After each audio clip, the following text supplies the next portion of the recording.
In the Amazing Fantasy issue 1000 from 2022, Spider-Man is shown to still be fighting crime at the age of 60. Just like Spider-Man protecting the city of New York, however, something else that needs protecting is your internet privacy.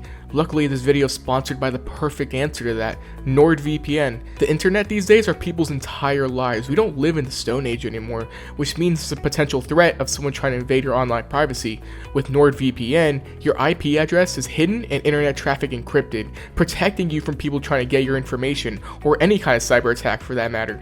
Using my code listed on screen for you as well as in the description, you can get a 2-year plan plus 4 months free. NordVPN is leading in the game because of how fast their servers are and how accessible it is, being in over 60 countries. The threat protection is actually insane, blocking malware, trackers, and ads even when you're not connected to a VPN, which is awesome. Not to mention, they support both Apple and Android as well, giving you zero excuses to not try it.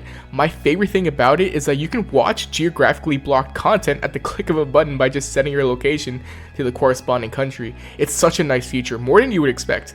NordVPN protects your privacy everywhere you go. Use my code provided to get a 2-year plan plus 4 months free. It's risk-free, you won't regret it, and thanks again to NordVPN for sponsoring this video. Let's get back to it. This particular comic has a bunch of different stories of Spider-Man, but this particular one I'm talking about is titled Spider-Man vs. the Sinister 60th. The story starts off with Spider-Man fighting Vulture on his 60th birthday. Peter mentions how this isn't how he wanted to celebrate his birthday, but then reminds himself when does he actually ever get what he wants. He makes a joke to the Vulture, saying he should respect his elders and pull his punches, with the new Vulture making a comment about the old Vulture.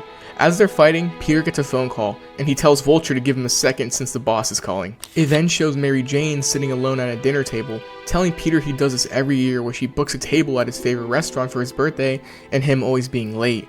Peter tells her he's wrapping things up as they speak, saying he's almost done as he's wiping up the Vulture. As he talks about running out of friendly neighborhood Spider-Man notes, MJ notices that he's breathing pretty hard. Peter mentions to her that he just fought the Vulture, with her saying he's fought him 100 times, with Peter saying exactly, it adds up. She then mentions how often he's always late. Peter then promises her no more stops until he hears someone screaming for help. He tells MJ he's hanging up and will see her in a bit as he rushes to go help the lady. He lands in between the mugger and the lady, surprising both of them. His spider senses then go off, with him acknowledging it but saying his reflexes aren't what they used to be, as the mugger shoots Spider-Man. The lady then yells at the mugger, saying he shot him, with him saying nobody ever shoots the spider. He then shoots more rounds at him as he panics and runs away. The lady attempts to call for Spider-Man, however, Spider-Man's laying on the ground, surrounded by blood, and out for the count. MJ is then shown back at the restaurant as it's about to close. One of the employees tells her they're about to close, asking her if she's sure she doesn't want her food reheated. MJ then tells her there's no point since it'll get cold again, just like it did last year, and will again the next. The TV then turns on, discussing breaking news about Spider-Man, who's been fatally shot, confirmed by the Daily Bugle. They go on to say that's due to multiple gunshot wounds and that he's not expected to recover, and is currently at the hospital being treated by top surgeons. MJ is then shown running out of the building. As medics try to treat Spider-Man, they mention how he's barely breathing. One of the medics tries to take off the mask, with the other telling her to leave it on. She tells her that she needs to take off the mask to see if his eyes are dilated, but the medic tells her that with Spidey, the mask stays half on. That's the rule. While they argue, Peter tells himself that it shouldn't have ended like this. He tells himself it should have been the Sinister Six, all of them at once, or a final fight with Carnage or the Goblin, not some burglar with a gun. He then tells himself that going out like Uncle Ben almost seems right, but wishes he could have seen MJ one last time. He then, however, wakes up at the hospital. The doctor asks Spider-Man if he can hear her and tells him he needs to be careful as it's been touch and go for the past few days. Peter notices she said days, and tells her he hasn't noticed any flowers or cards, asking if the other Spider-Man dropped by or the Fantastic Four or the Avengers. The doctor tells him she thinks they're all off in space fighting Thanos or something.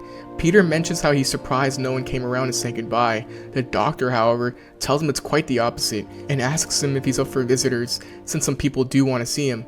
He asks her who, with her saying everyone, as it shows the inside and outside of the hospital, filled with people in line, going on for blocks. She mentions how all these years, there isn't a person in the city that he hasn't saved or saved one of their loved ones, and they all wanted to thank him before he left. A lady goes up to Spider-Man and asks him if he remembers her dog who he pulled out of a fire, with Peter mentioning how he does since he peed all over his suit. MJ is then shown to be in line as she watched the family talking to Spidey. The mom mentions how Spider-Man dove into the East River to get her kid out, and ever since then, he dresses up as Spider-Man every year for Halloween, with the exception of last year, as a kid mentions he was a dinosaur, with Spider-Man saying he likes dinosaurs too. Mary Jane's turn then comes up. She walks up to him and greets him with saying, "Hey Tiger." Peter greets her back and asks her how he saved her. She whispers something into his ear, with Peter telling her that he thinks she got that wrong, and that's all the ways that she saved him, with the next scene showing their affection and love for each other. Very heartwarming scene, and it's so cool to see that people in New York realize that Spidey is selfless. Really wholesome to see the city is at his side.